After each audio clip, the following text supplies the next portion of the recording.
2025년 2월 17일 월요일 충무이키 397화 시작해보도록 하겠습니다. 안녕하세요, 서현성입니다. 네, 안녕하세요, 한예준입니다. 안녕하세요, 장혜준입니다. 네, 팟캐스트의 축패는 스포티파이, 팟빵, 네이버 오디오, 플로에서 즐기실 수 있습니다. 충무이키는 프리미엄 블루라이트 차단 안경 루크 아이와 함께합니다. 또 옵타의 데이터 브랜드 모기업이자 세계 최고 축구 데이터 공급 업체인 스탯스 플랫폼의 공식 협력사 그라운드 빅풋과도 함께합니다. 자, 광고 문의 주실 분들은 하단에 이메일 또는 공식 인스타그램 DM을 통해서 문의를 주시면 되겠습니다. 자, 그러면 오프닝 토크 이제 들어가야 되는데 뭐 일단은 예준이 왼쪽에 있는 장예준이 오랜만에 왔어요. 네, 맞습니다. 제가 이제 곧 군대를 가다 보니까 이제 아직 확정은 아닌데. 확정은 네. 아닌데 이제 또 막 약속이 확 몰리더라고요. 또 제 친구들도 막 이제 입대를 이번 주에 한 명 또 했고 지난주에 또 한 명 하다 이제. 보니까 계속해서 약속이 잡혀서 사실 이번 주도 쉴 날이 없습니다. 뭐 알바 가고 이래버리면. 그래서 제가 2주 동안 못 나왔는데 또 오랜만에 오게 되었습니다. 그래서 이제 곧 국방예우를 수행할. 그래도 요즘은 돈은 많이 주니까. 좋죠. 네. 저 때보다 더 늘었어요. 저 때보다 더 늘고 이제 그쵸. 예준이 한희준 때보다 더 늘고 네. 이제는 거의 이제 최저 시급 이제 근처까지는 왔다. 그래서 그래도 예전보다 나아졌긴 한데 그래도 뭐 가는 게 뭐 좋은 거는 좋은 일은 아니니까 전혀 위로가 안 되죠. 네, 당연하죠. 그래도 좀 낫다. 좀 돈 많이 받는 노예다. 그 정도 느낌. 그래서 시작을 해보도록 하겠습니다. 자, 일단은 저희가 원래는 오프닝 토크에 약간 아스날 뭐 메리노 공격수로 갑자기 썼길래 그 얘기를 준비를 했었는데 얘기를 하다 보니까 이게 약간 2부로 넘어갔어요. 네. 맞아요. 일단은 뭐 근데 아스날이 사실 굉장히 좀 힘든 상황이었는데, 그랬었죠. 네, 뭐 레스터전이 저는 사실 보고서 비길 줄 알았거든요. 근데 갑자기 메리노 나오길래 와 진짜 할 거 다 하는구나 싶었는데 결국엔 뭐 승리를 거두면서 승점 차를 좁혔다 정도로 정리할 수 있을 것 같습니다. 네, 그래서 이거는 좀 빨리 넘기고 일단은 이제 2부에서 네. 자세하게 하고 또 저희가 이번에 1부에서 경기 2개나 또 준비를 했거든요. 맞아요. 그렇기 때문에 일단은 빠르게 스킵하고 바로 1부 본주제 한번 넘어가 보도록 하겠습니다.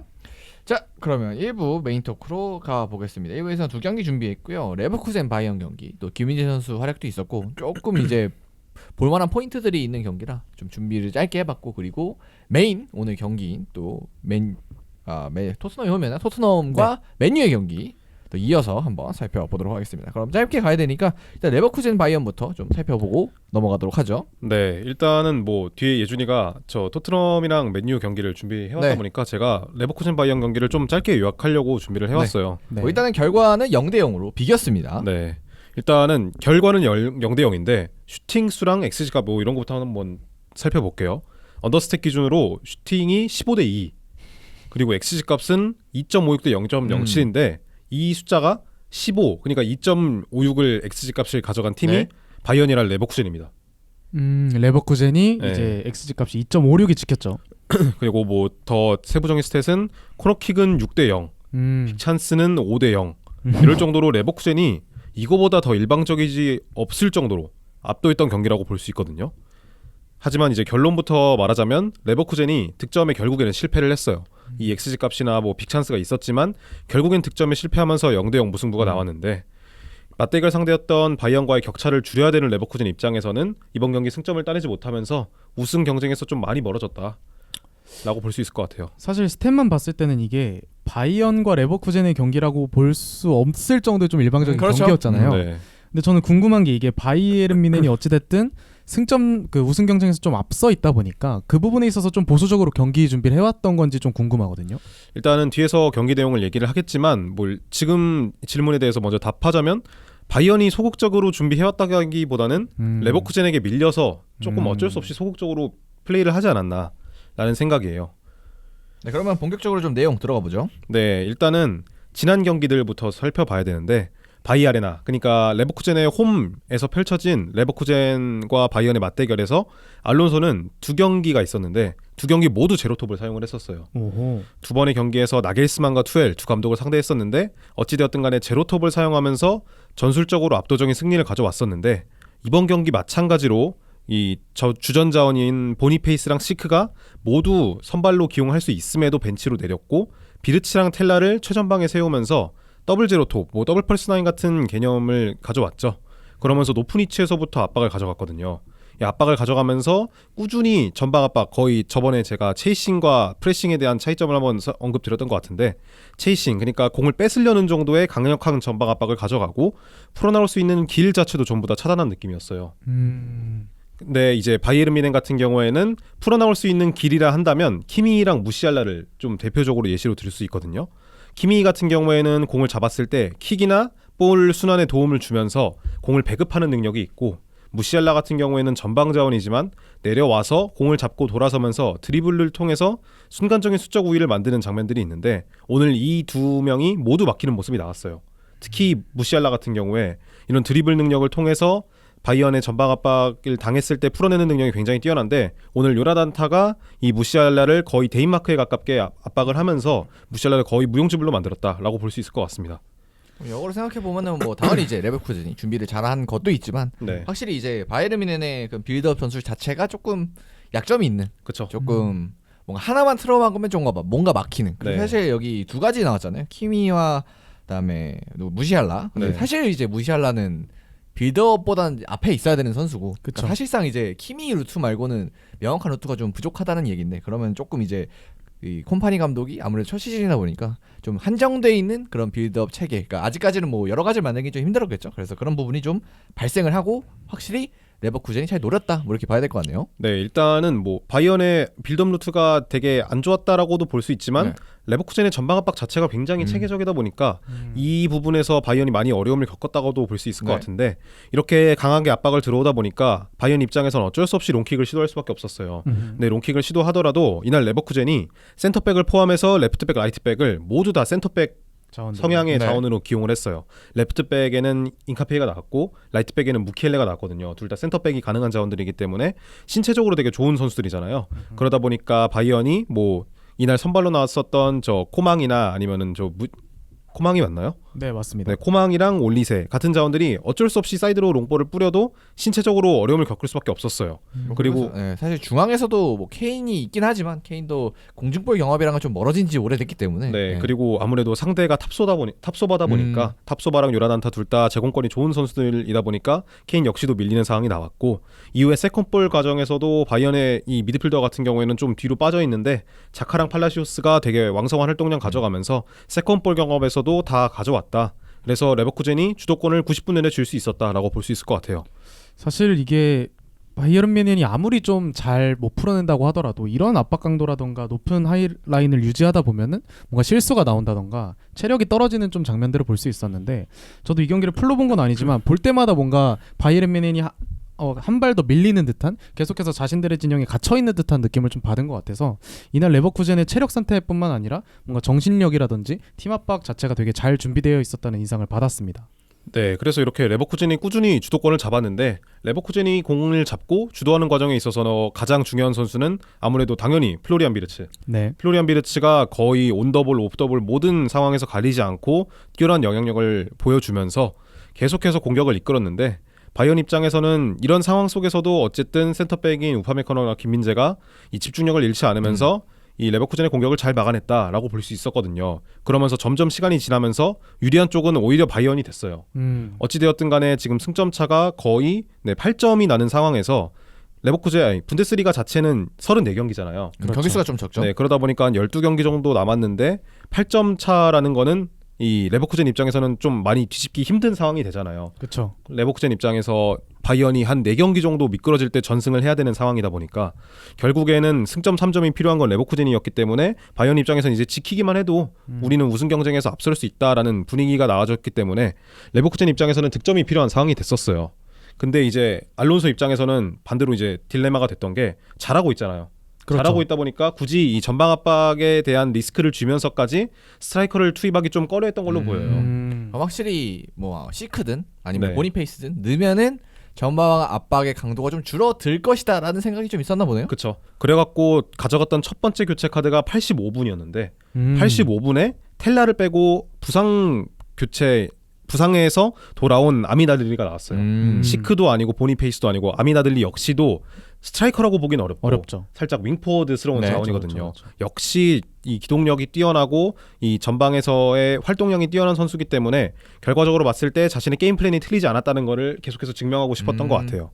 하지만 뭐 결과론적으로 봤을 때 끝까지 득점에 실패를 하면서 결국에는 보니페이스랑 시크 써야 되는 거 아니었나 라는 이야기가 나올 수밖에 없는 경기였던 것 같아요. 사실 기록적으로도 XG가 이만큼 나왔는데 한 골도 못 넣었다는 거는 확실히 결정력 문제가 있었다. 네. 당연히 뭐 경기력 좋고 다 좋지만 결국 결정 지어줄 선수가 없었다는 거고, 그러면 결국 이제 스트라이커를 또 찾게 되는 게 어쩔 수 없죠 이건. 그렇죠. 그러니까 이게 알론소 입장에서는 핑계를 댈 수가 있어요. 사실 XG 값도 이렇게 높고 빅찬스도 이 정도 있었으니까 우리는 운이 없었다라고 말할 수 있지만 어찌 되었든 이 락리스트에서 상위권에 있었던 리그 수위권 최전방 스트라이커 2명을 벤치에 앉힌 한 명은 시크는 1분 30초 나왔어요. 사실 뭐 이거는 의미가 네, 없잖아요. 그렇죠. 이 두 명의 벤치에 앉힌 감독이 될 만한 핑계는 저는 아니라고 생각을 해요. 결론적으로 봤을 때.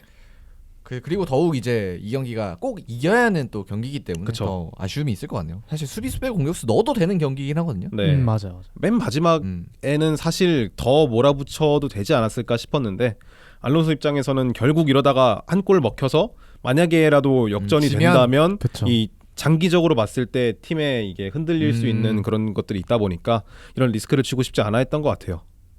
이게 바이언이 뭔가 한두 번 미끄러지는 듯한 흐름이었으면 모르겠는데 최근에는 이제 마인츠전 패배 이후에 아예 리그 패배가 없더라고요. 다 이기고 있는 그쵸, 걸로 네. 확인이 돼서 아무래도 알론소 감독도 이거를 무승부로 이끈다고 해서 상대가 무너질 거라는 생각이 잘 안 들다 보니까 무조건 이걸 우리가 이겨야겠다라는 생각에서 좀 이렇게 자신들의 게임 플랜을 좀 고집했던 게 아닐까 싶습니다.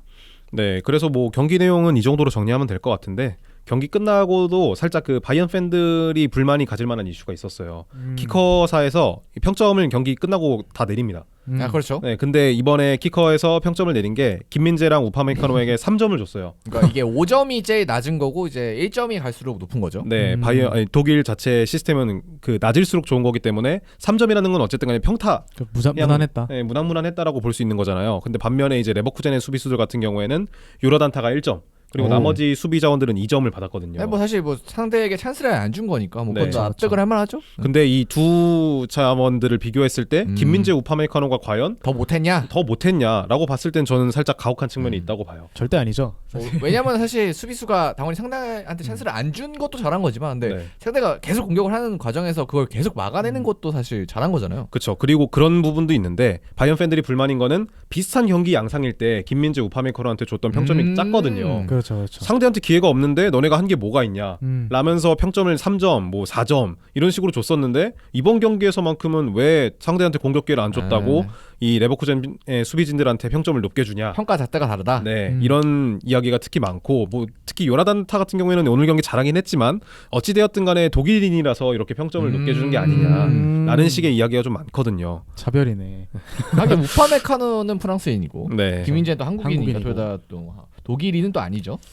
사실 근데 이렇게 물론 이 XG값 2점이 넘어가고 슈팅을 15개 허용하고 뭐 빅차스를 5개 내줬다는 거에 있어서는 수비진이 뭔가 불안했다고 볼 여지도 충분히 있다고는 그쵸. 생각을 네. 합니다만 그래도 뭔가 이렇게 일방적으로 맞는 경기에서도 계속해서 김민재와 우파메카노가 클리어링을 해준 장면이 많았고 뭔가 빌드업이 안 되는 과정에서도 이 선수들이 절대 뭐 패배 원흉이 됐다거나 그러진 않았잖아요. 네. 그러면은 사실 뭐 요나단 타와 같이 비교를 했을 때 김민재와 우파메카노의 점수가 조금 더 높을 필요가 있지 않나라는 생각이 들거든요.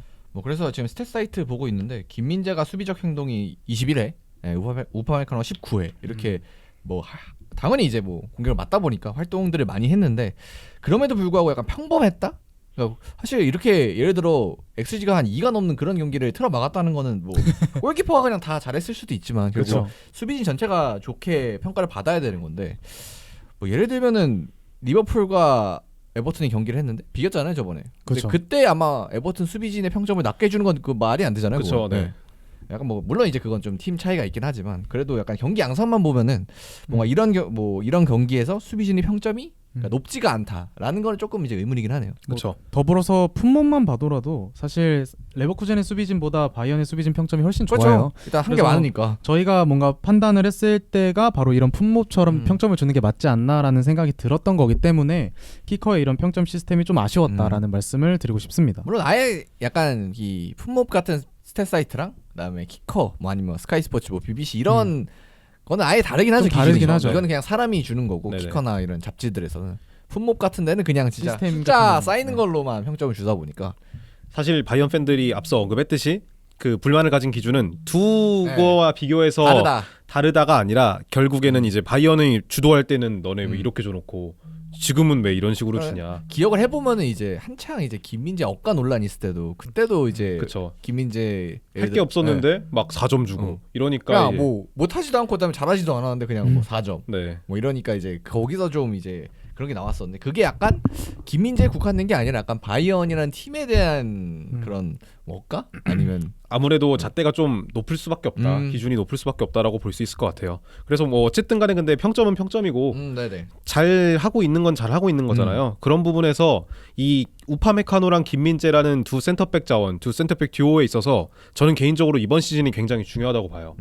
두 자원 모두 다 이렇게 말하면 좀 그렇지만 이 선수들이 원흉이 돼서 챔피언스리그에서 떨어진 장면들이 있었죠. 두 번씩 한 번씩 있었잖아요. 지난 시즌엔 우파메카노고 지난 시즌엔 김민재였는데 바이언이 결국 궁극적으로 봤을 때 노리고 있는 부분은 챔피언스리그 우승이다 보니까 이번 시즌에 이 두 센터백 조합이 어떤 모습을 보여주느냐에 따라서 어떻게 보면은 다음 시즌에 센터백 조합이 바뀔 수도 있다라고 그렇죠. 충분히 생각이 그럴 수 들어요. 있죠. 네. 만약에 두 선수 중에 한 명이 또 이런 대형 미스를 저질러서 챔피언스리그에서 떨어진다면 충분히 교체도 고려할 만한 상황이기 때문에 결과적으로 봤을 때 이번 시즌 굉장히 중요한 역할을 맡고 있는 두 선수인데 둘 다 뭐 지금까지는 굉장히 좋은 모습 보이고 있다. 그리고 이제 앞서 선발로 출전했던 이토니 로키나 아니면은 뭐 교체로 들어온 스타니시치 같은 자원들이 복귀를 했기 때문에 체력적으로도 이제 후반기에는 그나마 좀 괜찮은 상황이 나오지 않을까라는 생각입니다. 우려했던 수비에서 사실 이렇게 두 선수가 주전으로 자리 잡고 더불어서 백업까지 돌아왔기 때문에 저희가 사실 콤파니 체제에서 가장 걱정했던 것 중에 하나가 이런 뒷공간이라던가 수비 리스크였잖아요. 근데 그런 부분들이 일단 시즌을 거듭하면 할수록 뭔가 조금씩 안정되고 있다는 느낌은 좀 많이 드는 것 같습니다. 그래서 오히려 뭐 수비보다도 요즘은 공격이 네, 맞아. 답답해가지고 네. 그래서 그런 부분이 더 걱정이 되지 않을까. 바이언의 이 맨투맨에 가깝거든요. 사실 코파니의 이 압박 구조는 이 맨투맨의 압박 구조를 이겨낼 만한 팀은 분데스리가에 없어요. 근데 이제 중요한 거는 사실 챔피언스 리그죠. 바르셀로나한테 완전히 깨졌었잖아요. 네. 그런 부분 생각해 보면은 장기적으로 봤을 때 콤파니의 이 극단적인 전술이 그 유럽 무대에서 그러니까 결국 강팀과의 상대에서 통할 것이냐가 이번 시즌 가장 중요한 이 변수라고 해야 되나요? 그런 부분이 되지 않을까라는 생각입니다. 그런 맨투맨 수비가 결국은 최후방 수비가 그냥 잘 막아줘야 되는 시스템이다 그쵸. 보니까 그렇죠. 또 김민재 우퍼메카노 이 센터백 듀오의 능력에 따라 진짜 이번 시즌은 성적이 갈리지 않을까. 근데 일단은 뭐 당장 다음 주가 아니죠. 이번 주죠. 네. 세틱부터 이겨야 그렇죠. 사실 좀 편하게 가지 않을까 했는데 1차전 의외로 좀 힘들었거든요. 막판에 좀 밀렸잖아요. 밀리고 다 한 골을 먹혀가지고 네. 편하게 가다가 이번 주에도 결국 편하지는 않거든요. 지금 상황이. 그래서. 사실 근데 홈이기 때문에 뭐 거의 잡은 건데 근데 네. 그래도 뭔가 플로테이션 돌린다 뭐 이런 느낌은 네. 전혀 아니니까. 또 김민재 오파카노는 나와야 될 거 아니에요. 그쵸. 네, 그렇기 때문에 일단 첫 단추부터 잘 깨야 돼. 또 미네이 될 것 같고 결국 이제 미네는 이번 시즌 리그에서는 이제 우승을 거의 차지할 것 같고 웬만하면 진짜 그렇죠. 네, 8점 이게 뒤집어지면 진짜 이거 케인이 원흉이지. 그럼 케인 팔아야 돼. 그거밖에 설명이 안 돼. 구태야 돼요. 이 정도. 8점은 진짜 말이 안 되는 거고 그래서 결국 챔피언스리그에 좀 집중을 해야 될 것 같은데 그래서 그 결과에서 리그보다는 챔피언스리그에서 김민재 선수 어떤 활약을 보여줄지 우리가 더 주목을 해보면 될 것 같습니다. 그래서 맞습니다. 이날 경기는 잘했다 이렇게 네, 정리를 잘했다. 하면 될 것 같아요. 그럼 경기 넘어가서 토트넘 맨유로 한번 넘어가 보도록 하겠습니다. 사실 저희가 분데스리가의 이제 멸망전이었죠. 네. 이제 우승 경쟁 멸망전을 봤다면 저희가 또 프리미어리그의 멸망전도 한번 이거 살펴보도록 진짜 하겠습니다. 멸망. 지면 멸망. 그래서 오늘 경기는 13위와 14위의 맞대결이었던 토트넘 맨유 경기를 준비를 해봤는데 일단 결과부터 놓고 보자면은 토트넘이 1대0으로 승리를 했습니다. 네. 그래서 사실 이 경기에서 만약에 맨유가 또 이겼으면은 포스테코글루 감독 경질 얘기가 다시 한번 그렇죠. 좀 진지하게 나올 법한 정말 멸망전이었거든요. 근데 토트넘이 이기면서 사실 양 감독 모두 좀 살아남는 그림이 되지 않았나. 물론 맨유는 이제 아무림을 자를 일이 없으니까. 뭐 아모림 같은 경우는 첫 시즌이잖아요 또. 그렇죠. 그래서 약간 그 방패가 있고 포스텍은 그래도 맨유 잡고 이제 반등 간다 이런 또 명분이 있으니까. 그렇습니다. 그리고 아직 뭐 유로파리그도 남아 있기도 하고요. 그래서 아마 또 유로파리그 떨어질 때까지는 또 잠잠하지 않을까 토트넘은 그렇게 생각은 드는 것 같습니다. 그럼 선발 라인업부터 쭉 보도록 하죠. 그래서 토트넘부터 보겠습니다. 비카리오 돌아왔고요 골키퍼에. 그다음에 스펜스, 데이비스, 그다음에 단소, 포로, 그리고 미드필더의 벤탄쿠르, 베리발, 그다음에 2선에 손흥민, 메디슨, 크루셰프스키 나왔고, 그다음에 공격수로는 테리 선발로 나왔습니다. 그렇죠. 일단 부상자들이 상당히 좀 많이 돌아온 듯한 토트넘이었습니다. 일단 비카리오 골키퍼가 선발 출전한 점도 눈에 띄고요. 존슨, 우도기, 오도베르 등도 벤치 복귀하였습니다. 그리고 이제 메디슨의 출전 여부가 좀 약간 삼각형 정도라고 했었는데 이날 또 오랜만에 선발 출전을 하다 보니까 오른쪽 윙어에 쿨루셰프스키가 나오게 되었고요. 또 이적생이었던 케빈 단소와 마티스텔 역시 선발 네. 라인업에 이름을 올렸습니다. 이 단소의 플레이를 보면서 전 진짜 어디서 많이 봤다 싶거든요. 토트넘에 생각해보니까 탄강과 좀 닮잖아요. 살짝 얼굴이? 뭔가, 아니 전체적으로 그냥 느낌이 네, 뭔가 되게 익숙하다 싶었는데 생각해보니까 탄강가가 있더라고요. 근데 일단 뭐 단소 얘기를 뒤에서 조금 더 할 것 같긴 하지만 일단 오른쪽 센터백에서 좀 빠르게 자리 잡는 듯한 모습이 있긴 했습니다. 뭐 그리고 일단 이날 제 주목을 해야 될 거는 비카리오가 돌아왔다. 그렇죠. 그리고 메디슨도 선발 출장했다. 뭐 이 정도 될 것 같은데 일단은 비카리오가 뭐 나중에 또 얘기를 하겠지만 확실히 있었어요. 임팩트가. 완전. 그래서 골키퍼는 일단 뭐 빌드업이고 뭐고 일단 막아야 된다라는 걸 또 보여줬고 확실히 주전은 핀스키보다는 비카리오로 계속 가지 않을까 그렇습니다. 생각이 듭니다. 자 그러면 맨유 쪽으로 한번 넘어가 보죠. 오나나 골키퍼 나왔고요. 3백에 마즈라위, 맥과이어, 델리트, 그다음에 윙백에 달롯과 도루구, 그다음 미드필더는 페르난데스, 카세미루, 그리고 2선에 지르크지, 가르나초, 최전방에 호일룬 이렇게 나왔는데 뭐 일단 도루구 왼쪽으로 돌아갔고 그렇죠. 그 정도 빼고는 이제 그냥 나올 수 있는 자원이 나왔다. 벤치가 없다. 이게 좀 주목할 만한 점일 것 같아요. 네, 일단 말씀해주신 도르구와 달로가 원래는 역발로 처음에 배치가 됐었는데 오늘 경기는 좀 특이하게 정발 배치. 네. 도르구 왼발잡이가 왼쪽, 달로가 오른발잡이여서 오른쪽 이런 식으로 배치된 것도 좀 주목할 만한 포인트였고요. 일단 부상자 언급을 좀 하고 넘어가야 될 것 같은데 마이누, 우가르테, 디알로, 리산드로 등 주요 선수를 비롯해서 이제 품목 기준으로 총 8명이 부상자 명단에 등록이 되어 있었고요. 그거 외에도 이제 바인드라던가 좀 약간 원인 모르게 명단에서 그렇죠. 빠져 있는 선수들이 그냥 좀 빠진 있었어요. 선수들도 있었죠. 네, 그래서 아무래도 스쿼드 운용에 좀 어려움이 있었던 아모림이고 이제 2선이 가르나초와 지르크지, 중원이 브루노와 카세미로로 좀 정말 있는 선수들을 갈갈 딱 끌어모아가지고 3-4-3 라인업을 구성한 듯한 메뉴였습니다. 그래서 이날 맨유의 벤치를 보면은 린달리프 정도를 제외하고는 네. 다 유스 선수였어요. 진짜 다 유스. 네. 그래서 진짜 교체 투입할 선수가 아예 없는 그런 좀 암울한 상황에서 일단 시작이 됐습니다. 그렇습니다. 그래서 일단 토트넘 얘기부터 좀 시작해보면 좋을 것 같은데 토트넘의 게임 플랜은 오늘도 크게 다르지 않았죠. 홈 경기인 것과 더불어서 맨유와의 멸망전인 만큼 오늘도 좀 주도권을 기반으로 한 공격적인 축구를 지향했습니다. 그런데 최근 경기들과는 약간은 다른 에너지 레벨을 좀 갖고 있다고 저는 느꼈어요. 최근 토트넘은 뭔가 전방 압박을 시도는 하는데 뭔가 그 전방 자원들의 체력 상태가 애매하다 보니까 맛이 안 살고 또 역습을 맞으니까 뭔가 공수 전환을 계속하다가 뭐 한 60분 70분 되면은 무너지고 이런 듯한 느낌이 있었는데 오늘 토트넘의 에너지 레벨은 뭔가 기대 이상이었다고 볼 수 있을 것 같습니다.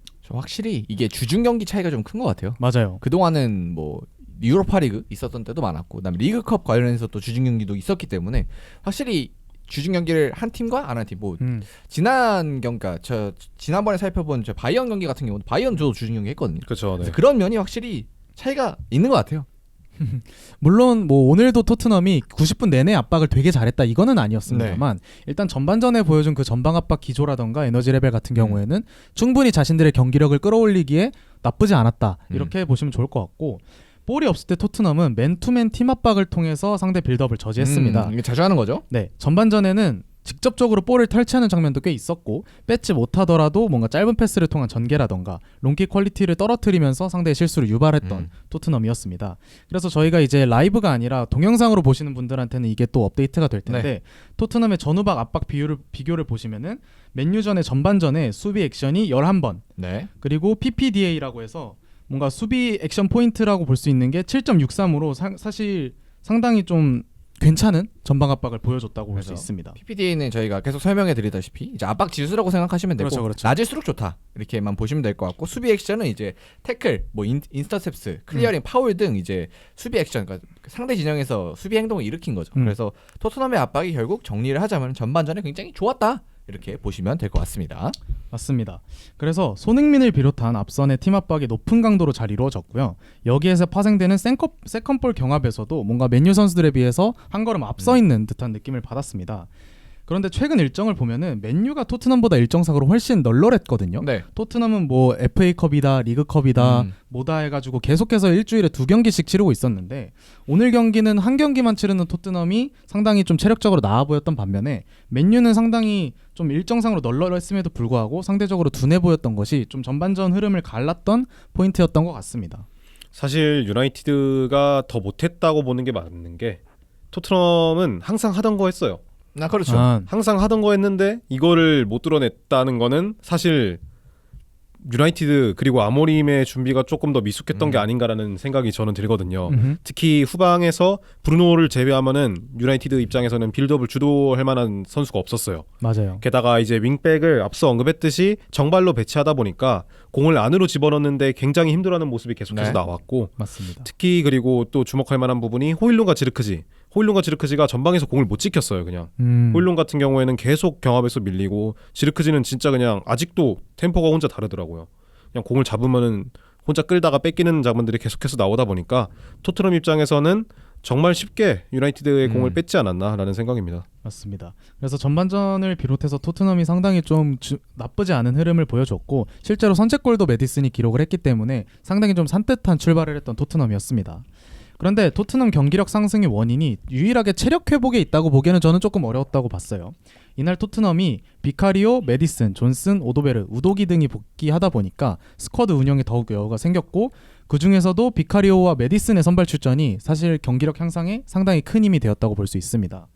그래서 우선 메디슨의 오늘 활약을 좀 살펴보려고 하는데 네, 여기 도판을 보시면 토트넘이 공격 시에 2-3-5 전형을 구축하는 걸 볼 수 있거든요.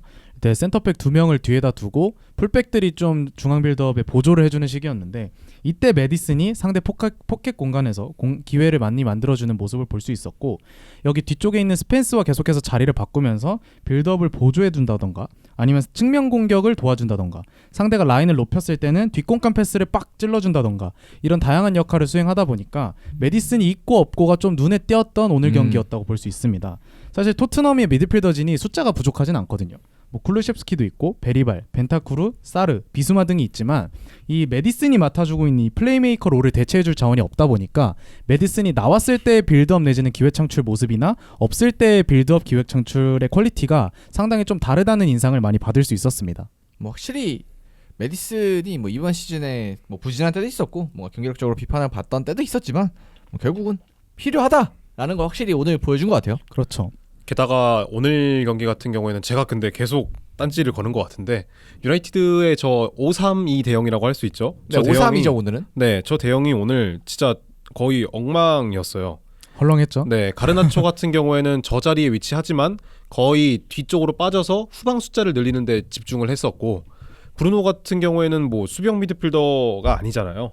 그러다 보니까 사실상 저 포켓 공간을 커버할 수 있는 선수는 카세미로 혼자였어요. 그렇죠. 근데 저 카세미로가 뭐 요새 기동력이 떨어지기도 했고 확실히 요새 폼이 안 좋다 보니까 베리발, 모텔, 메디슨, 벤탄쿠르 이런 자원들을 도와줄 수가 없었죠. 사실 거의 3대1 내지 2대1이 되다 보니까 게다가 전방에 위치하는 저 호일룬이나 지르크지 같은 경우에도 내려와서 싸움을 해줄 수 있는 환경이 아니다 보니까 계속해서 유나이티드가 이 토트넘의 전진을 허용할 수밖에 없었다라는 생각입니다. 뭐 그 과정에서 되게 눈에 띄었던 게 일단 메디슨 활약도 그렇고 그다음에 더불어 스펜스가 아예 그냥 수비 부담이 없다 보니까 네. 그러니까요. 뭐 거의 그냥 앞에 윙어처럼 나가고 그다음에 압박을 할 때도 진짜 점프를 뛰어서 달로한테까지 압박을 스펜스가 오히려 하고 손흥민은 오히려 센터백들을 마크하는 모습이 많이 나오더라고요. 그래서 그러니까 이게 참 지르크지가 저 우측에 위치하다 보니까 뭐 뒷공간이 아예 부담이 없는 거죠. 그렇죠. 네, 그래서 사실 스펜스 같은 경우에는 최근에 계속 활약을 좀 잘해주고 있는 선수다 보니까 오늘 특별히 언급하진 않겠지만 오늘 스펜스는 사실 공수 겸장으로서의 네. 모습을 정말 완벽하게 보여줬다고 생각을 해요.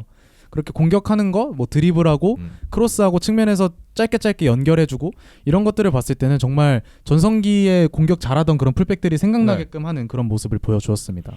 그래서 그게 뭐 스펜스가 당연히 잘해서도 있지만 맨유가 그냥 놔뒀다 이런 것도 좀 큰 것 같아요, 솔직히. 근데 요새 스펜스 활약이 진짜 되게 저는 놀라운 게 사실 주 포지션도 아니잖아요. 그렇죠. 원래 오른쪽이죠, 스펜스가. 네. 근데 거기다가 이번 시즌 플랜에 사실상 없던 선수였는데 갑자기 어느 순간 나와가지고 이런 식으로 솔리드한 활약 계속해서 보여주는 거면은 토트넘 입장에서는 굉장히 반가울 수밖에 없다. 그렇습니다. 우리 메디슨 얘기 이어가자면은 저희가 화면도 이제 나중에 띄워드릴 건데 전진 패스 숫자가 되게 많았다. 그래요. 어테인 서드로의 전진 패스가 이날 기준으로 11번. 그래서 팀 내에서 제일 많았고요. 출전 시간이 좀 적었다는 것을 감안했을 때 되게 좀 놀라운 숫자였습니다. 그렇죠. 다른 선수들이 이제 90분 출전한 포로가 전진 패스 9번, 그리고 스펜스가 전진 패스 8번인 걸 비교를 했을 때 64분만 뛴 메디슨이 파이널 서드로 11번의 전진 패스를 네. 성공했다는 것은 사실상 이 역할을 해줄 수 있는 선수들이 토트넘에는 더 이상 없다라고 봐도 좀 무방한 그런 스탯이라고 볼 수 있겠습니다. 뭐 확실히 메이슨은 이번 시즌에 뭐 포인트 자체도 많이 뽑아내고 있고 뭐 이런 찬스 메이킹 능력 자체는 또 확실한 선수니까 또 네. 메디슨을 잘 살리는 방법을 또 토트넘이 고민해야 되지 않을까 네. 싶습니다. 결국 이제 오늘처럼 메디슨과 벤탄쿠르가 정상적으로 작동을 하다 보면은 토트넘의 빌드업이라든지 공격 전개가 한결 수월해질 수 있다는 네. 걸 확인할 수 있었고, 여기에 더불어서 이제 오늘 승리에 결정적인 역할을 해준 또 하나의 선수는 바로 주전 골키퍼 비카리오였습니다. 이날 맨유가 기회를 아예 못 만든 것은 절대 아니었는데 비카리오가 선방 6개를 기록하면서 무실점 승리를 이끌어냈거든요. 거기에 더해서 패스 성공이 26개 중에 24개, 92%였고 이 패스 실패 2개는 롱패스였거든요. 그거를 감안하면은 발밑에서도 상당히 좀 안정적인 활약을 보여주었습니다. 뭐 일단은 비카리오가 뭐 확실히 빌드업에 있어서는 약하다. 뭐 이런 이미지는 있었는데 일단 오늘은 좀 안정적이었고 뭐 네. 사실 근데 그거보다는 일단 세이빙 자체가 달라요. 그니까요. 네. 사실 킨스키가 딱 와서 발밑이라든지 인상적인 세이브를 한두 개 하다 보니까 뭐야 이거 비카리오 돌아와도 킨스키 자리에 없는 비카리오 자리가 없는 거 아니냐, 킨스키가 주전으로 가야 되는 거 아니냐, 이런 얘기가 팬들 사이에서 없던 게 아닌데 최근에 킨스키가 조금씩 흔들리는 모습을 보여주기도 했고 비카리오가 이렇게 딱 돌아오자마자 자신의 퀄리티를 보여준다면 자기가 스스로 이 팀의 주전 골리는 나다라는 것을 좀 몸소 증명한 경기가 아니었나 싶어요. 이 비카리오한테 날라온 슈팅 지금 스탯이 나오고 있잖아요. 근데 지금 보시면 아시겠지만 굉장히 중앙에 몰려 있어요. 슈팅 자체가. 제 또 맨유 욕하는 것 같은데. 그리고 또 스탯적으로 살펴보면은 XG 값이 맨유가 1.5이거든요. 맞아요. 근데 비카리오의 XGOT 값, 저희가 지난주에 설명드렸었던 유효 슈팅 값이 0.59예요. 그렇죠. 그러니까 0.59를 비카리오가 막은 거죠. 그렇죠. 그러니까 유나이티드 입장에서는 1.52만큼의 기대 득점을 만들 수 있는 찬스가 있었는데 이를 유효 슈팅으로 전환한 게 0.59 수치밖에 안 된다. 그렇죠. 그러니까 1.52에서 0.59밖에 수치를 뽑아내지 못한 거죠. 네. 그러니까 스탯상으로 봤을 때도 그닥 위협적인 슈팅을 때렸다고 보기 어려웠다. 맞아요. 하지만 뭐 어쨌든 그래도 비카리오가 잘 막았다. 네, 잘 막아냈다라고 볼 수 있을 것 일단은 같아요. 뭐 세이브 6개나 되고요. 네.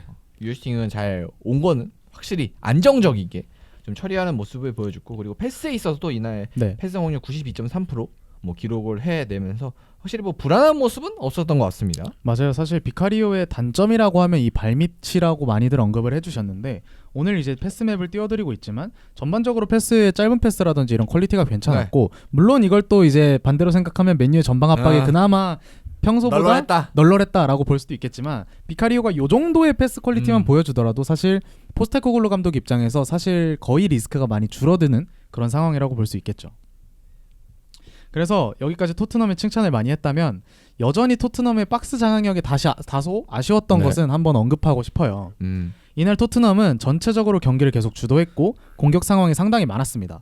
슈팅만 보면 22번, 상대 박스 안 터치도 44번으로 상당히 좀 공격적인 경기를 펼쳤다고 볼 수 있었는데, 하지만 딱 저희가 느낌도르라고 하죠. 딱 봤을 때 뭔가 이 정도로 공격을 많이 했나? 이 정도로 좋은 기회가 많았나라는 생각은 많이 안 들었거든요. 저는 그 이유가 박스에서의 마무리가 좀 아쉬웠고 몇몇 순간들에서 맨유가 더 좋은 기회를 만든 듯한 인상, 즉 박스 안에서의 그 장악력, 여기에 더불어서 테레의 영향력, 이런 것들을 좀 한번 언급하고 싶습니다. 뭐 일단 이날 확실히 토트넘이 공격을 더 많이 시도했고 위협적인 찬스도 뭐 XG가 높으니까 더 많았다고 봐야 되는데, 확실히 뭐 이거 뭐 어떻게 말해야 될지 모르겠는데 좀 퀄리티가 떨어진다 마무리에. 사실 이날의 손흥민 선수를 비롯해서 맨시티도 그렇고 찬스는 많이 넣어주긴 했거든요. 박스 앞으로. 근데 이제 마무리가 아무래도 안 되다 보니까 특히 손흥민이 컷백 내주고 테리 슈팅 때리고 굴절 되고 테리 슈팅 때린 그거는 조금 테리 입장에서는 돼야 되지 않았나 마무리가. 또 본인이 스트라이커를 하고 싶어서 왔잖아요. 맞아요. 본인도 이제 윙어보다는 또 스트라이커를 선호한다고 하니까 결국 이제 공격수는 이게 마무리가 돼야 되는데 그런 게 계속 안 되면, 특히 또 오늘 테란테 걸린 찬스가 되게 많거든요. 근데 이제 거기서 하나도 메이드를 하지 못했다는 거는 조금 물론 이제 아직 적응을 더 해야 되는 선수지만 좀 타격이 있지 않을까. 그러니까 이게 제가 지금 텔 화면 띄워드릴 건데 텔이 지금 90분 출전해서 XG가 0.72였거든요. 그렇죠. 근데 7개 슈팅을 때리면서 한 골도 기록을 하지 못했다. 그러니까 0.7이면 그냥 PK예요. 그러네. 네. PK 자서 한번 못 넣는 거랑 거의 비슷한 정도의 활약을 이제 한 거죠. 산수적으로만 보면. 그리고 그 마티스텔이 만들어낸 XGOT 값을 제가 지금 찾았는데 0.34입니다. 그러니까 0.72의 찬스에서 반절밖에 못 냈다? 네, 3, 4의 위협도를 냈다라고 볼 수 있을 것 같아요. 야, 그럼 맨유는 얼마나 못한 거야? 아까 3분의 1밖에 안 되는데. 사실 텔이 만약에 다 잘했는데 골만 못 넣었다 이러면 제가 이렇게까지 좀 아쉬워하진 않을 것 같은데 텔이 뭔가 박스 안에서 스트라이커로서의 영향력이 좀 많이 아쉽다라고 저는 많이 느꼈거든요. 뭐 그렇죠. 스트라이커 뭐 골을 넣는 것도 중요하지만 버텨주고 내주고 위치 잡아주고 수비 뭐 시선 끌어주고 뭐 이런 것도 중요하니까요. 맞아요. 그래서 지난 빌라전 같은 경우에는 손흥민이 이제 톱이었고 네. 텔이 왼쪽 위주로 좀 많이 뛰었다면 오늘은 경기 내내 최전방 공격수로 텔이 뛰었는데 그럼에도 불구하고 슈팅이라던가 뭐 패스 선택, 터치 이런 부분에서 상당히 좀 아쉬웠고 저는 또 하나 꼽아보고 싶은 게 공중볼이 이 선수가 강한 선수가 아니잖아요. 그렇죠. 그러다 보니까 최전방 스트라이커를 씀에도 불구하고 이 선수를 믿고 크로스를 올리기가 어렵더라고요.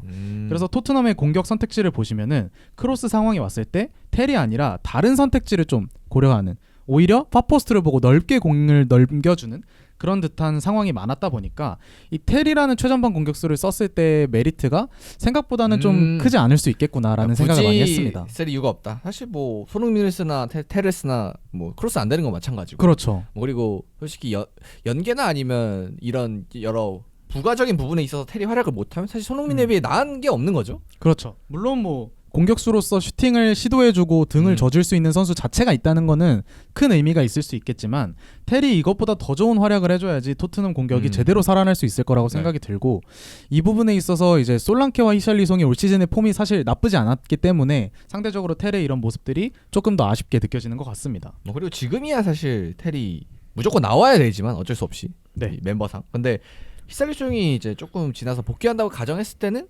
확실히 텔이 계속 이런 모습이라면 히샬리송한테 자리를 내줄 수밖에 없겠죠. 그렇죠. 사실 히샬리송은 뭐 헤더라든지 그래도 침투라든지 뭐 등져주는 거라든지 텔보다는 훨씬 나은 모습을 보여줬거든요. 그래서 그런 부분들에서 좀 아쉬웠던 경기였던 것 같습니다. 근데 물론 이제 근데 이런 부가적인 그러니까 득점 말고 부가적인 부분에 있어서는 확실히 텔도 리그를 바꿔서 온 선수기 때문에 뭐 리그 템포 적응이나 아니면 팀 전술의 적응 뭐 이런 부분은 조금 더 뭐 봐야 될 수도 있을 거는 같습니다. 아직 한 달도 안 됐으니까. 그리고 좀 많이 뛰기도 했어요. 원래 거의 못 뛰다가 갑자기 많이 뛰었다. 네, 리버풀전에서 바로 후반전에 교체로 나가고 아스톤 빌라전도 풀타임 소화하고 오늘 경기도 풀타임이잖아요. 그렇기 때문에 체력적인 부담 역시도 아직 나이가 어리기 때문에 맞아요. 확실히 좀 있지 않을까라는 생각입니다. 사실 이 선수가 만약에 완전 이적을 받아들였으면은 900억의 이적료가 발생을 했을 거고 이 반 시즌의 임대료만 하더라도 150억에 달한다고 알고 있거든요. 게다가 여기에 구매 옵션까지 있기 때문에 토트넘이 어떤 선택을 할지 모르겠지만 이대로면은 사실 그 돈을 쓸 메리트는 없어 보이고 그렇죠. 말씀해주신 것처럼 페이스를 찾는다던가 어린 선수로서 스텝업을 하는 모습을 보여줘야지 뭔가 토트넘이든 다른 빅클럽이든 이 선수를 영입할 좀 메리트를 느끼지 않을까 싶습니다.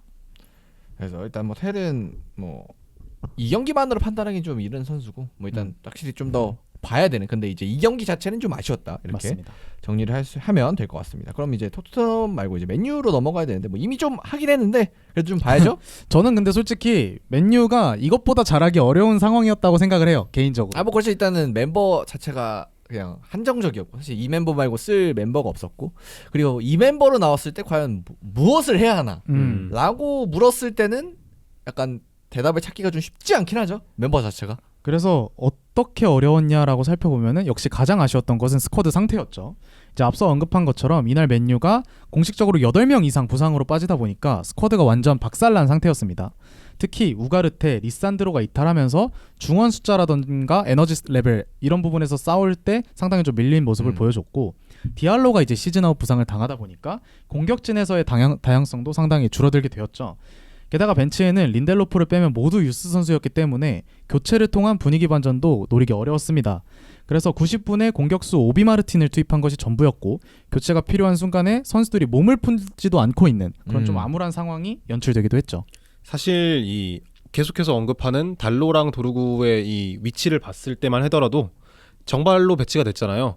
이 부분 자체가 아모림이 이번 경기에서 좀 수동적인 운영을 할 거다라는 거를 좀 확인할 수 있었거든요. 맞아요. 그 앞서서 리버풀이나 아스날전에서 이렇게 수동적인 운영을 했을 때 유나이티드의 좀 키라고 할 수 있는 부분은 아마드 디알로였어요. 맞아요. 어쨌든 이제 공이 상대 지정으로 넘어갔을 때 순간적으로 차이를 만들어줄 선수가 필요했는데 호일룬이랑 지르크지는 이런 능력이 전혀 없고요. 그리고 그나마 해줄 수 있는 브루노는 후방에 위치를 해야 그나마 공이 돌아가고요.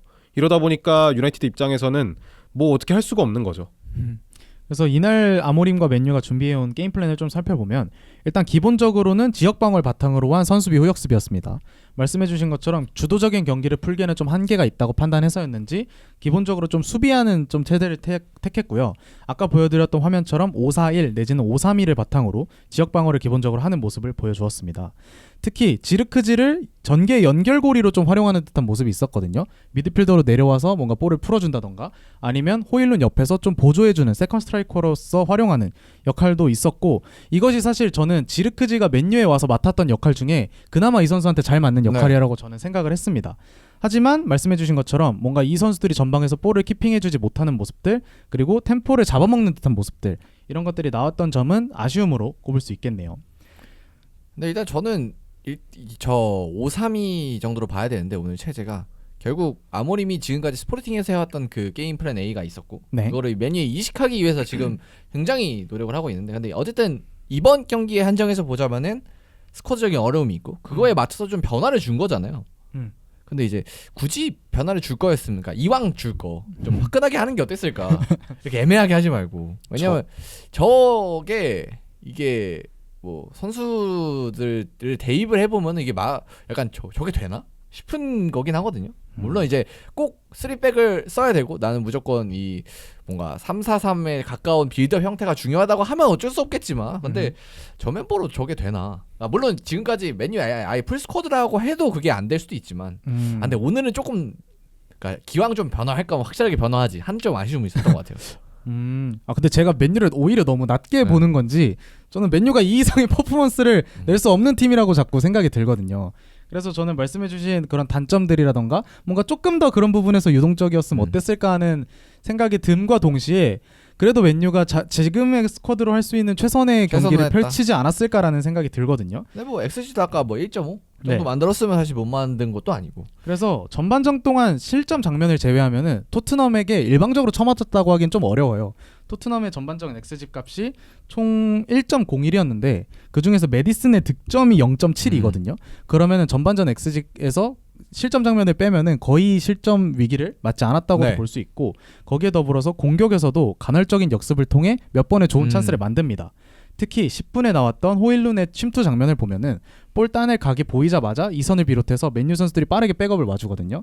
이런 부분들이 팀적으로 뭔가 자신들이 역습을 준비해야 된다. 우린 역습으로 골을 넣어야 된다라는 마인드셋이 장착되어 있고 거기에 더해서 이에 대한 전술적 준비가 어느 정도 되어 있다고 저는 생각이 드는 장면이었어가지고 맨유가 뭔가 자신들도 주도하고 싶겠지만 오늘은 역습이 맞겠다라는 생각을 하고 좀 준비를 해왔던 부분들이 아닌가라는 생각을 했던 것 같습니다.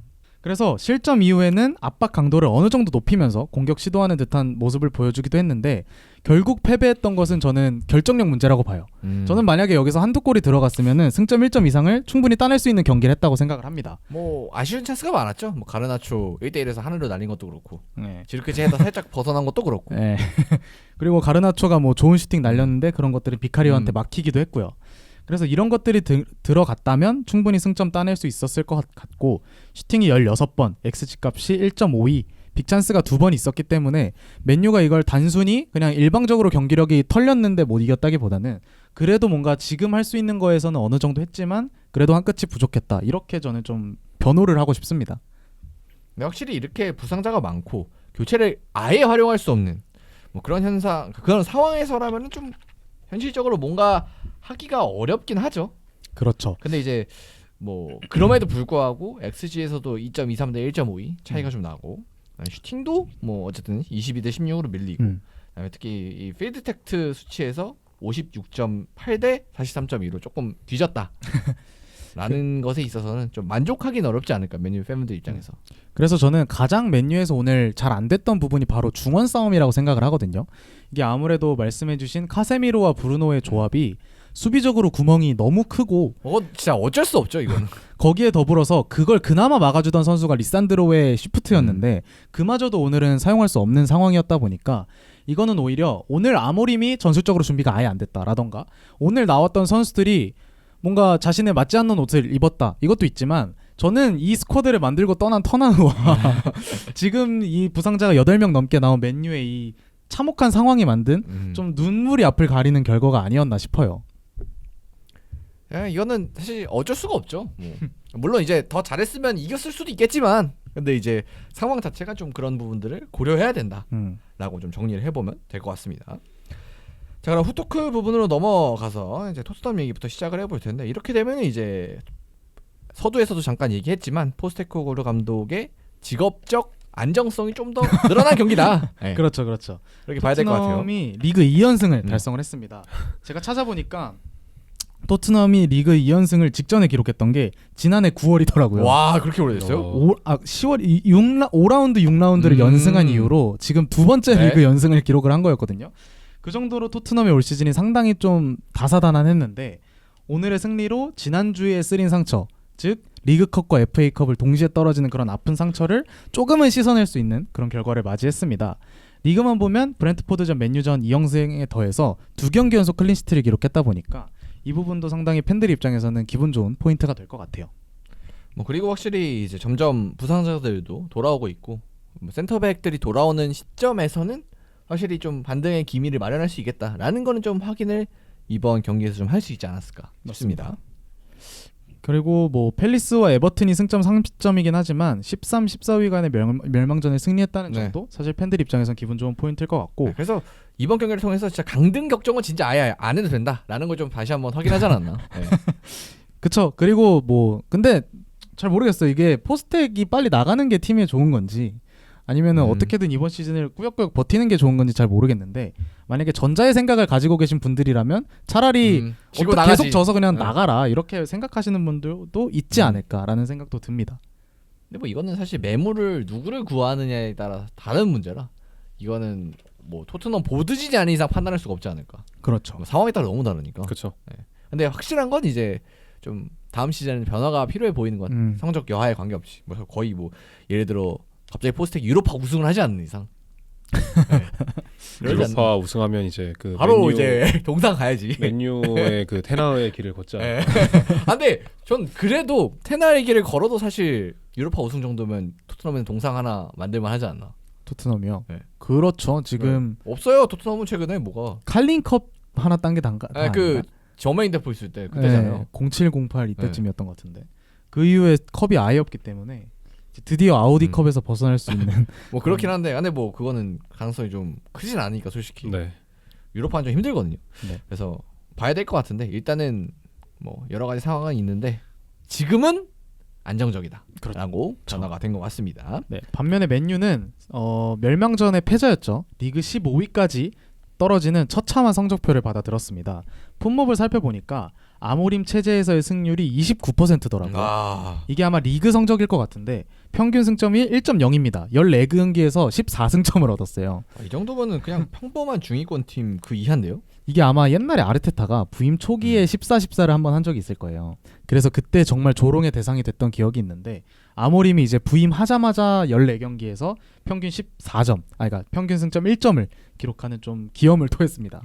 그래서 뭐 일단은 뭐 다행인 점은 강등과 승점 차가 12점 나기 때문에 뭐 강등 걱정은 뭐 아직은 다행인 점인가요? 좀 이른 것 같고 그리고 솔직히 이 세 팀이 좀 압도적으로 약하기 때문에 강등은 얘기하지 않아도 될 것 같은데 그럼에도 불구하고 좀 더 이제 희망이 없다라는 그렇죠. 점은 좀 유지가 되지 않을까. 그리고 또 맨유도 아예 모든 대회에 떨어진 게 아니라 아직 유로파 남았죠. 네. 그렇기 때문에 대회가 있는 상황에서 이렇게 리그에서 계속 죽을 쓰다 보면 뭐 유로파만 잘할 수는 없잖아요. FA컵도 있고요. 그렇죠. 그래서 컵대회들이 남아있기 때문에 뭔가 컵대회에서 성과를 내기 위해서는 뭐 제대로 된 시스템을 그다음에 제대로 된 선수단을 일단 구성을 하는 게 좀 좋지 않을까.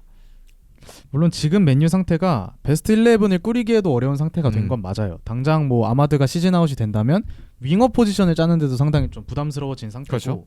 그리고 중원이라든지 수비진이라든지 리산드로의 이탈, 뭐 마이누의 이탈 이런 것들을 지금 막기에 급급한 그런 팀 상황인 것을 맞지만 반등을 기대하면서 아모림을 데려온 거잖아요. 물론 이번 시즌을 보고 데려온 거라기보다는 좀 장기적으로 본 거겠지만 이번 시즌 이렇게까지 못하면은 사실 팬들 입장에서도 마냥 믿어주기는 좀 어렵거든요. 앞서 말씀드린 그 승률 29%, 평균 승점 1점은 터나흐한테도 미치지 못해요. 그렇죠. 터나흐가 이번 시즌에 승률이 33%였고 평균 1.2승점을 얻었던 감독이었는데 그보다 못한 감독을 이제 계속해서 믿어주는 것들이 사실 맨유 팬들한테는 좀 가혹한 명령 내지는 상황이라고 볼 수도 있겠죠. 사실 지지 않는 경기를 하려고 했던 것 같은데 오늘은 네. 저 앞서 강팀들과의 했던 경기들처럼 뭐 맨시티나 리버풀, 아스날을 상대로 했던 그 게임 플랜을 그대로 들고 나왔어요 오늘 경기에서. 근데 결국에는 이런 경기 플랜에서도 패배를 했잖아요. 그것도 토트넘을 상대로. 그렇기 때문에 아모림의 이 통제력은 더욱더 떨어질 수밖에 없다라는 생각이 들 것 같아요. 그리고 특히 저는 저번에 그 포스테코글루 감독이 그 유스밖에 없었을 때에 대해서도 그때 교체 왜 안 했냐라고 얘기를 했던 것 같은데 그렇죠. 저도 이번에도 그래도 아무라도 넣어야 되지 않았을까라는 생각이에요. 그 유스들이 보면은 그때 전반전 끝나고 아마 다 앉아 있었을 거예요. 맞아요. 그때 앉아 있을 때 되게 막 참관 수업 온 그 학생들처럼 되게 이러고 그냥 패딩 끼고 아무 준비도 안 하고 이러고 앉아 있었거든요. 맞아요. 그런 걸 봤을 때 선수들도 근데 딱 보면은 완전 밀리잖아요. 토트넘한테. 네. 그러면은 아 뭐 얘네보다 못하나? 이런 생각이 들 정도로 이번 경기 너무 별로였기 때문에 그런 부분들에 있어서 확실히 아모림이 이런 식으로 계속 가다 보면은 다음 시즌에 분명히 영향을 미칠 것이다라는 생각입니다. 저는. 확실히 뭐 그런 모습들로 미뤄 보았을 때 이 벤치에 앉아 있는 선수들도 내가 투입될 거라는 생각을 아예 안 했던 게 아닐까. 그쵸. 예. 뭐 당연히 이제 그건 훈련 과정에서 뭐 티가 났겠죠 당연히. 네. 그런 것도 있을 거고. 그리고 저는 뭐 그것도 그건데 아쉬운 거는 맨유의 유스 시스템이 이렇게 쓸 선수가 없을 정도인가? 물론 이제 아모림이 파악이 아직 안 돼서 좋은 선수가 있는데 몰라서 못 썼던 거일 수도 있지만 그렇죠. 근데 그래도 확실히 잘하는 선수는 뭐 1분을 봐도 전 안다고 보거든요. 튀죠. 특히 유스들 안에서는 또 그런데 그다음에 뭐 어차피 감독 1군관도 업무 중 하나가 유스 선수들 어떤지 그래도 보고서 정도 볼 테니까 그렇죠. 거기서 이제 눈에 띄는 선수들 한두 명 정도는 알고 있었을 텐데 근데 거기서 이제 자신 있게 투입할 수 있는 선수가 아니면 좀 긁어볼 만한 복권이 하나도 없나? 이런 생각이 좀 들더라고요. 특히 뭐 이번에 교체 한 명 들어가서죠. 네, 치도비 마틴 네. 들어갔었죠. 그 선수도 사실 맨유 유스 출신은 아니고 네, 데려온 아스날 거잖아요, 이번 유스 시즌에. 출신이죠. 네. 네, 데려온 선수고 뭐 물론 이제 아마드 디알로도 데려온 선수고 네. 그리고 가르나초도 데려온 선수고 그래서 최근에 이 맨유 유스에서 키워낸 자산이 이렇게 맨유 1군 뭐에서 활약을 하는 경우가 잘 못 본 것 같아요. 뭐 마이누 맨유 유스인가요? 그럴걸요. 그렇죠. 네. 마이누 맨유 유스죠. 그 정도? 마이누 뭐 그래서 저는 이렇게 어려울 때는 누군가 한두 명이라도 준비된 그렇죠. 선수가 있으면 예를 들면 뭐 토트넘 같은 경우도 마이키 모 그래도 엄청 활약이 좋았다고 보기는 어렵지만 쓸 수는 있으니까. 그래도 써 어느 정도 성과를 거뒀잖아요. 그것도 있고 아니면 아스날 같은 경우는 뭐 너무 좋은 사례지만 뭐 루이스 스켈리나 아니면 은하넬이나 뭐 이런 선수들 준비돼 있던 선수들이 딱 그 기회를 잡았었고 뭐 리버풀도 아놀드, 아놀드, 브래들리 이런 선수들 계속 나오고 뭐 그리고 시티도 뭐 성과가 좋지는 않았습니다만 누군가를 쓰는 모습은 보여줬거든요. 사실 근데 맨유의 지금 뉴스 시스템이 엉망은 아니에요. 지금 아마 이 2006, 2007 네. 이쯤 세대가 되게 풀이 좋은 걸로 알고 있어요. 저는 그래갖고 이제 곧 올라올 수 있을 만한 준비를 하는 자원들이 많다라는 거를 들었거든요. 근데 2006, 2007년 생이다 보니까 아직까지 어리다. 1군감으로 투입할 수 있을 만한 자원은 많지 않다라는 생각이에요. 사실 저희의 유망주 보는 눈이 많이 올라갔잖아요. 그렇죠. 최근에 뭐 야말부터 시작해서 네, 야말이 2007이거든요. 마이키모도 2007이고. 네. 뭐 그리고 뭐 스켈리 은하넬이 이쪽 친구들 어린 친구들이고. 네, 그러다 보니까 사실 2006, 2007이면 지금 들어도 뭐 뛸 수도 있지 않나? 약간 뭐 이런 생각이 또 우리만 해도 양민혁을 지난 시즌에 네. 너무 많이 봤다 보니까 K리그에서. 그렇죠. 그래서 사실 다른 빅식스 팀들과 비교했을 때 맨유의 유스가 지금 당장 튀는 선수가 없는 것 네. 같기는 해요. 물론 마이누라는 사이가 지난 시즌에 바로 있었기 때문에 이게 좀 가혹할 수도 있겠지만 다른 팀들은 이번 시즌에도 뭔가 한두 명씩 좀 나오고 있는 반면에 맨유는 지금 이렇게까지 좀 안 나오는 거는 조금 콜리어 말고는 사실 눈에 띄는 그런 유스가 네. 없거든요. 이런 부분들은 조금은 아쉬운 포인트가 될 수 있을 것 같다라고 저도 공감합니다. 네, 물론 이제 이거는 누군가 잘할 만한 그런 원석이 있는데 그냥 아모림이 불안하니까 안 쓸래 하고 안 쓴 걸 수도 있어요. 이거는. 아모림은 중간에 기도하더라고요. 땅 보고 그거 보고 사실 그거 조금 뭔가 안쓰러우면서 약간 좀 쟤 뭐하냐 싶기도 했던 게 그쯤 되면은 사실 뭐 유스 선수들을 보면서 뭐 지시를 하고 있는다던가 그러니까 뭔가라도 뭐 그쵸 네. 뭐 벤치를 준비를 시켜서야 되는데 선수들은 정말 말씀해주신 것처럼 다 이러고 앉아 있고 아모림은 땅 보고 기도 메타 하고 있고 이러니까 지금 맨유의 팀 상황이 얼마나 좀 복잡한지 알 수 있는 대목이었던 것 같아요. 그래서 자동적으로 아까 예준이가 얘기를 했다시피 아모림에 대한 신뢰도는 점점 떨어질 거고 물론 이제 지금 있는 맨유 현재 1군 스쿼드 중에 과연 아모림 축구에 맞는 선수가 몇 명인가 라고 보면 사실 얼마 없긴 한데 사실 네. 오늘 경기에서 도루구가 제일 눈에 띄었다는 것만 봐도 확실히 지금 이 스쿼드 내의 자원들이 네. 아모림 축구가 얼마나 안 맞는지가 좀 입증된 것 같아요. 그래서 그런 건 맞는데 근데 그렇다고 다음 시즌에 갑자기 쟤네들 다 내보낼 수도 없잖아요. 현실적으로 어떻게 그쵸? 그래요? 네. 첼시도 아니고 응. 네. 아니 그 다음에 팔리지도 않을 거잖아요. 그렇게 그쵸, 내보내고 그쵸. 싶어도 네. 그다음에 사실 가능하지도 않고 그다음에 그만큼의 선수를 다시 뭐 스포르팅을 들어다가 여기다가 붙일 것도 아니고 그래서 현실적으로 그게 어려운 상황에서 과연 이번 시즌에 있던 선수들의 신뢰를 얻지 못한 상태에서 다음 시즌에 뭐 누군가가 온다 하더라도 이게 과연 잘 갈 수가 있을 것이냐. 뭐 이게 뭐 전술 뭐 따다닥하면 FM이 아니잖아요. 그렇죠. 사람 간의 관계가 좀 중요한데 관계에서 이게 괜찮나? 이렇게 계속 관계 형성이 이렇게 시작이 이렇게 되면 그리고 보드진 입장에서도 이렇게까지 못하면은 그 다음 시즌에 아모림에게 투자해야 되는 리스크가 커지는 거잖아요. 어떻게 보면은 똑같이 돈 썼는데 만약에 앞선 사례들처럼 실패를 한다라고 한다면 맨유 입장에서도 이제 더 이상 계속해서 이렇게 실패할 수는 없는 노릇이잖아요. 그런 부분에서라도 아모림이 이번 시즌에 조금의 일만의 가능성이라도 보여줘야 되는데 지금은 사실 가능성이라고는 거의 찾아볼 수 없는 수준에 이르렀기 때문에 그렇죠. 그 아모림 감독이 직접 인터뷰로 얘기했잖아요. 지금 유나이티드가 최악의 유나이티드다라는 말을 했을 정도로 사실 이 말을 했다는 것 자체가 저는 아모림이 되게 무책임하다는 생각이 들어요. 저는. 약간 야, 유체이터라법이지. 네, 뭐 자기가 감독이잖아요. 자기가 감독인데 이런 식으로 얘기하는 것 자체가 저는 사실 그 팀의 팬이라면 좀 마음에 안 들 만한 인터뷰지 않았나. 맞습니다. 어렵네. 근데 이번 시즌만 놓고 봤을 때는 사실 아마드도 그렇고 리산드로도 그렇고 돌아올 수 없는 선수들이기 때문에 지금 스쿼드로 뭔가 성적을 내기에는 상당히 좀 비관적으로 보이거든요. 그렇죠. 그래서 또 다음 시즌에 또 돈을 써야 되는 상황이 왔기 때문에 맨유는 지금 어디부터 뜯어고쳐야 될지가 좀 되게 애매한 상황인 것 같아요. 근데 저는 아무리 자신의 플랜 A가 중요하다 하지만 뭔가 지가 짜내는 모습을 좀 더 보여줘야 그렇죠. 되지 않나. 프로팀 감독이라면. 그거를 고려 안 하고 데려온 보드진의 문제도 있고요. 그렇죠. 그러고 뭐 스포르팅 선수를 만약에 또 사온다 치면은 그 맨유 팬들은 사실 기분이 안 좋을 수밖에 없거든요. 테라우가 아약스에서 데려온 선수가 몇 명이에요 지금. 그런 거 생각했을 때 스포르팅 선수가 온다 해서 만약에 실패한다? 그러면 진짜 이게 오는 그 상처가 굉장히 클 거기 때문에 그런 부분에 있어서도 굉장히 좀 많이 어려운 상황이 되지 않았나라는 생각입니다. 그렇습니다. 근데 이미 이렇게 선택을 했고 그렇죠. 이번 시즌은 이렇게 가기로 했으니까 네. 뭐 좀 안타까운 얘기지만 현실적으로 봤을 때는 맨유는 이번 시즌 리그는 그냥 진짜 좀 프리시즌 느낌으로 좀 길게 본다. 뭐 강등권에 내려가지 않는 이상 네. 좀 마음을 비우시고 보는 게 좀 낫지 않을까. 어쩔 수 없이. 그렇죠. 그래서 유로파나 뭐 이런 컵 대회를 좀 중요한 경기를 보시고. 아마 프리미어리그 출범 역사상 가장 낮은 순위로 마무리할 가능성이 높지 않을까. 그게 아마 7등인가 8등인가 그랬죠. 아마 그쯤이었던 네. 걸로 기억합니다. 그래서 그때 막 그것 때문에 기사가 엄청 많이 났었는데 네. 그거 밑으로 이제 가는 건 확실시는 된 것 같습니다. 출범한 이후로 사실 4등 밑으로 떨어진 것도 거의 없잖아요. 그렇죠.